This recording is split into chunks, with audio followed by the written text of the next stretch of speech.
Well, I have the pleasure of introducing Kham Vue this evening, and it was really a wonderful conversation that we got to have because as the teachers have said time and time again, and as Karen just said, it's about these students. These students are special, and you can know that without being their teacher. You can know that by having a 15-minute conversation with Kham.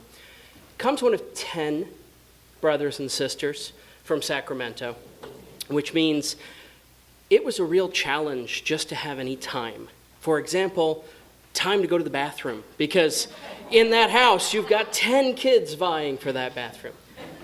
And there are challenges that come in these environments where you've got a family that's supportive and loving and so important to these kids, but at the same time, there are 10 kids. The family doesn't speak English. And those are the kinds of challenges that Kham faced growing up.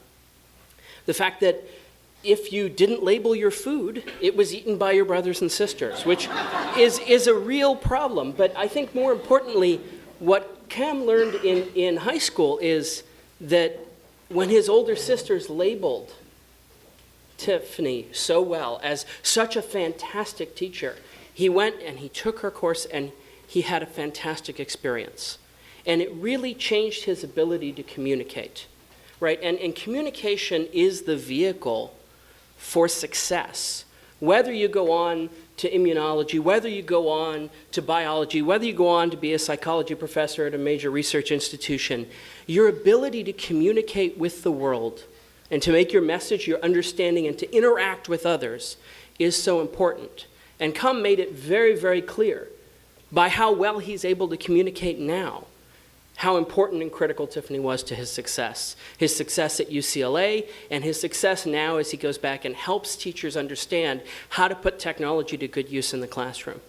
And what's so inspiring about our students that nominate these teachers is the passion and the desire that they bring, such that while they're busy assisting teachers and trying to help them with technology, they're actually sitting there thinking, maybe I should go back and teach. And I think that's the sign of a teacher that has been ultimately successful in influencing their students, because they can take someone who has no aspirations to teach, who just wants to get through school, and turn that into a person who wants to give back to their school. And so it is my pleasure to introduce Kham Vue this evening.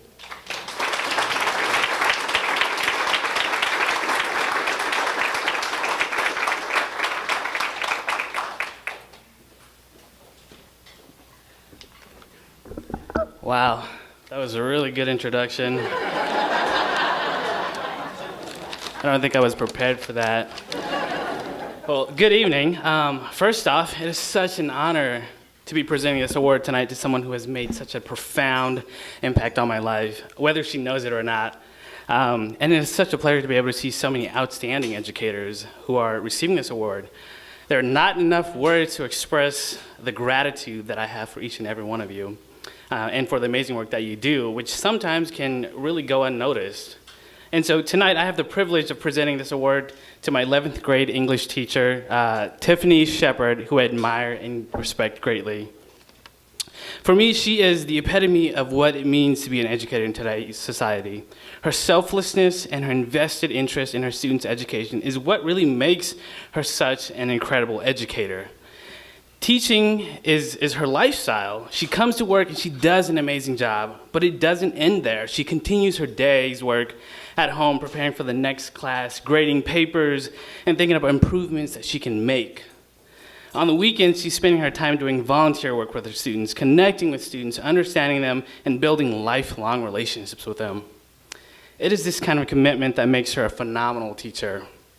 Of course, the reason I'm here tonight is because of her invested interest in her students.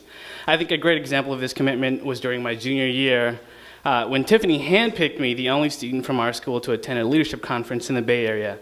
I had absolutely no means of transportation. My parents didn't speak any English, and so they couldn't really take me anywhere. And so she arranged lodging arrangements. She made it all happen. She contacted a colleague who then called her parents and then arranged for my stay so that I was able to go to this youth leadership conference that really changed my life. It is this caring attitude that makes her stand out. And now I can talk about the qualities that make Tiffany great, but that might take all night. And so the last thing I want to talk about is some of the things that I learned in her class. Now, it's been quite a while since I last sat down to write an analytical paper, or any paper for that matter. So I had to really think for a second about some of the things that I learned in Tiffany's class. But then I realized that everything that she had ever taught me had become so second nature that I don't think about them anymore. I mean, I don't feel like I need to tell myself which rhetorical strategy I need to use, or to write a response or craft an email to someone. And this is a testament to a job well done. She has prepared me to be able to write seamlessly. Hyperboles and analogies come naturally in humorous responses to friends.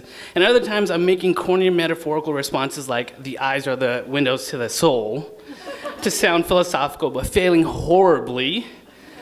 I am standing here today because of her, and I thank her for all that she does. And with that said, it is my honor to present this award to Tiffany Shepard. Thank you so much.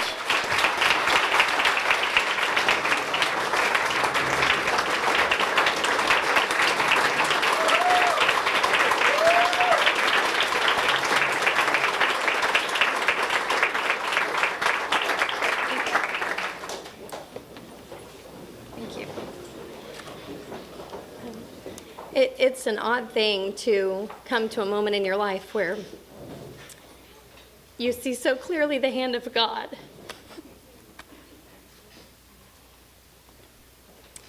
No, I'm crying. But there is really no reason why this Hoosier girl from Indiana should ever have landed in Sacramento at Grant High School, except for kids like Kham and his sisters and brothers who have sat in my classroom all these years and taught me what it really means to educate, that it's not about rhetoric, it's about love, and I have a life filled with that. So thank you.